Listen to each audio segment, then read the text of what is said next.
Well, I mean, Big Daddy is the perfect... We're just laughing because it's amazing that his first outfit was made from the settee covers. Yes. I couldn't believe that. Which is good bit of recycling. I just floated the idea of a lime green mankini. And I had that vision in my head, and then that's what happened. I love that, because Kermit the Frog was made out of his mother's coat. Yes. Henson's coat. Henson's coat. Yeah, so why not use the sofa for something? Well, there you are, there you are. And you were saying, Sandi, in the film, that you met Big Daddy. Was he the gentle giant? Yes, it is really... People say that and talk about larger than life and all those expressions, but they're there for a reason, and he was just charming. Yeah. And he knew what he was doing. He was a part of show business. I love that he sat in a paddling pool as well after training in the back garden. So anyway, let's talk about your father, Eric Thompson, who will know from, of course, the Magic Roundabout stories. He narrated and he wrote those as well. And now, obviously, you're in the world of children's stories as well. So was that a big deal growing up with your dad, the world of children's literature, I suppose? His dad? Yes. No, not really. Actually, we were quite sniffy about it. Oh yeah, Dad. And he wrote the stories in front of a little film machine that he worked with his feet. And the films went by. They were made by a Frenchman called Serge Denot, and Dad was a complete francophobe. Hated the French. They in turn thought that he'd called Dougal after de Gaulle and took great offence. Right. Did they? Yes, so there was a lot of antagonism across the channel over these small puppet films that had been made in France and then completely destroyed, as far as the French were concerned, by this rude Englishman who didn't, of course, write for children ever and used phrases like hoist with your own petard and got letters from children saying, oh, my mother has told me off, she hit me because I called my sister a mollusk. You know, and having to write back and say, so, a mollusk isn't actually a rude word. No, no. And now you're writing children's books. You came on before to talk about The Tale of Peter Rabbit, the first one you wrote. But this is the Christmas tale of Peter Rabbit. Yes, I'm so sorry about that, everybody. I know it's only No, October. it's lovely. It's just so distressing, isn't it, when that C word comes up in October? It's good to plan ahead. Yes, so this is the new one. And is it right that this was then inspired by a trip to one of Beatrix Potter's farms? Yes, because she was so extraordinary. I mean, we think of her perhaps only in relation to the books that she wrote, but she was a conservationist. She really was responsible for starting the National Trust. In a sense, she used all the money from those books and bought these beautiful places. That's Hilltop Farm, which was one of the first farms she bought. She never actually lived there.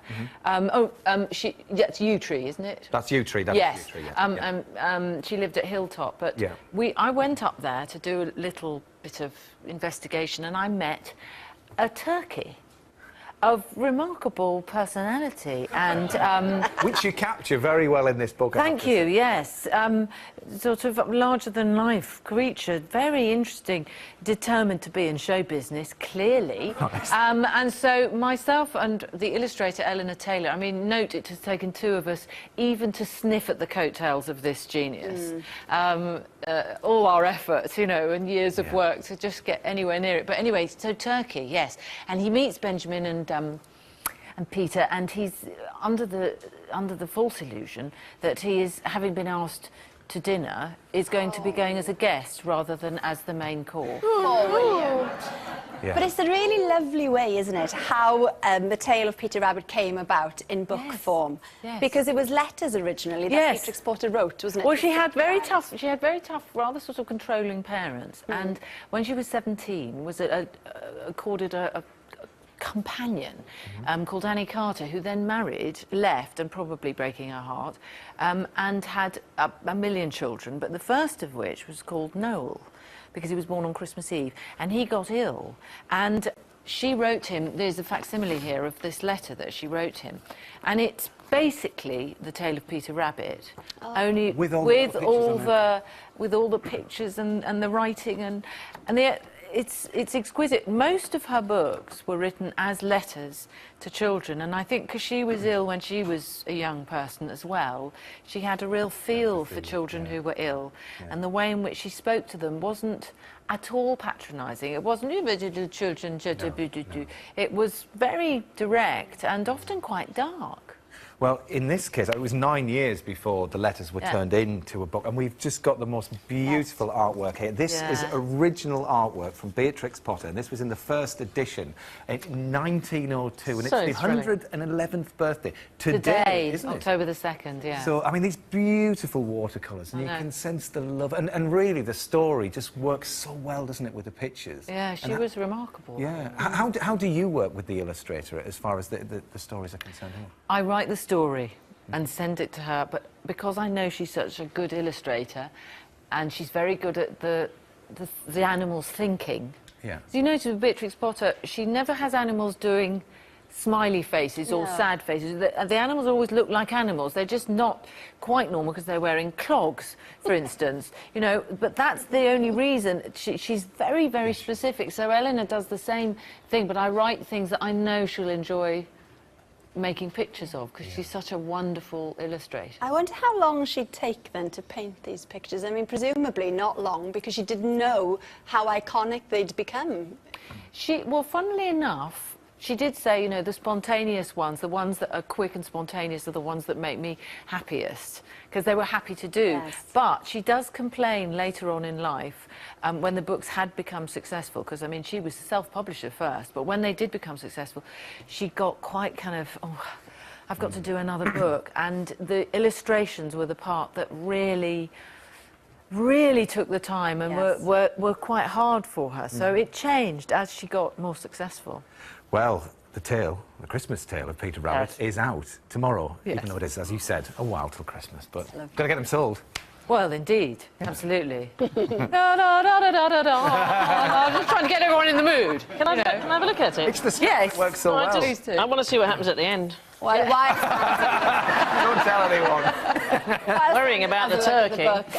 It's time to return to our new series, Mums to Work, where one British business is finding out what happens when you bring mothers into the workplace. Brilliant. There's a whole series there, isn't there? There is. Sheila and John are here now. They're still speaking, and we're going to be seeing a lot more of them from now on, because they'll be on next Wednesday's show again. So this has been trialled at Google in the US, John. Do you think then, having had a small experience of it, would it work over here?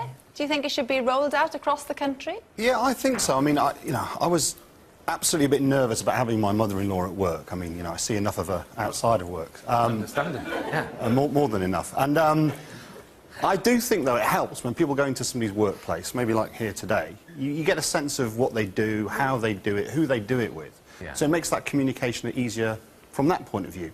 But, however, having people come in with a lot of life experience, giving us a different view on the office, was really refreshing. That is I mean, that's the point, really, isn't it? Because there was a lot of focus on tidying up there, but I'm sure lots of our viewers would agree there's an enormous amount of experience and wisdom there when you kind of reach that retirement age. And even though you are still involved in business, Sheila, I guess that was that the feeling amongst mums there, that they had a lot to offer there? We have. Yeah, yes, yes, yeah. We have. His team is so young, the office is so vibrant. Yeah. And it's great fun, it's a wonderful atmosphere.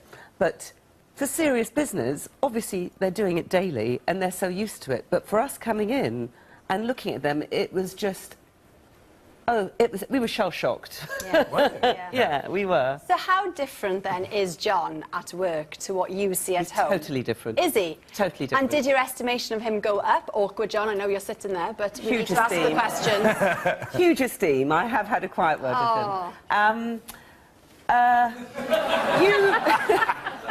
You simply don't know what they do. No. You know, these people invade your life. You have to put up with them. You have to learn to love them.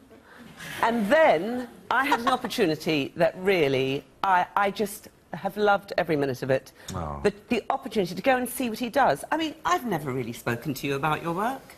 I've never really wanted you to. There's now just a quiet understanding. Now, John, we know, I love the way you refer to your staff as broken biscuits, so we've got you a little treat here. It's a barrel full of broken biscuits. But just watch out for Sheila, because I think they might make a mess. But there you are. Keep wet wipes yourself. Right. Thanks for coming in, both. It's lovely Pleasure. to see you. Now, earlier on, we told you that our mums are in the audience somewhere, so we'd like you now to try and guess who's Matt's mum and who's my mum. So, Sandi, we'll go first. Right. Which one do you think is Matthew's mother over there? Am I allowed to go up and go over? Yes, or you is that- can. Is that right? Oh, yes, go on. Okay, so I got your Like mum. I'm two. No, you've got Matt's mum you're Matt's looking mum. for. Do you want a few clues? Yes, go on then. He's a sheep farmer. Yes. Sheep farmer. And she keeps miniature donkeys. So who looks... She can do what with a donkey? She keeps miniature donkeys. She breeds she miniature breeds donkeys. miniature Yes, donkeys. she does, yes. Gosh, she must have wide hips. Right. I'm going to go for Anne. No, it's not. Oh, it's not Anne. Okay, right. Well, have I got to try again? I could just Go on, go I'll through them all. put Sandy out Go of on. misery. Take him. You can't go through them all. I don't think you'll get it, Take to him. be honest. Go on, Janice. Step forward and put Sandi out of her misery. Oh! There we are, there's my mum. Now, Janice, we have lots of complaints, don't we, Matt, about your clothes and your elbow patches. Well, I don't have lots of complaints. Well, We've had the odd complaint. We had a- Yeah. So what do you think, Janice, of Matt's outfit this evening? I think he looks okay. I don't know whether lilac's my favourite colour, but he looks quite casual. Yeah, my mum's complaining now. I didn't think the mint and the lilac was a good idea. I did think it? it's quite nice. Right, do you want a quick guess to Alex's mum? Go on, Emma, you go on. OK, go. Right, I think I had a notion. Now, we're quite similar. That might be a clue. Is We it, look is it quite Barbara? No, similar. Sorry? it's not Barbara. Not Barbara. Barbara. I'm trying to look at... I'm just checking out that... So it's you, Mary. Come on, Mary, step Mary? forward. It's you. Yes!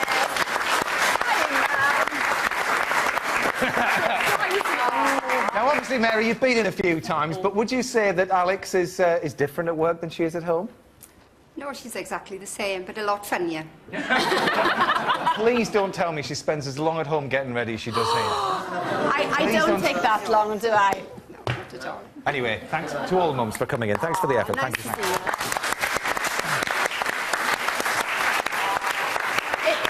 We should have had him sat here doing this link. See, I'm quite nervous with my mother here. Why? Yeah, I don't know, because I don't know. Anyway, last You're doing really well. She wanted to, she wanted to sit with you, Thumbs up. Sally. Should she sit Yeah. with you and hold you? that would be Mary. even more Be weird, more- I think. Last week, Waltham Forest Council in London was the first to prosecute 2 men for spitting in public. Now, manners, be they good or bad, is a subject very close to Sandi's heart. So close, in fact, that she's written a whole book about it. Yes, so we sent Alex Riley out on the streets of Birmingham to see what he could get away with.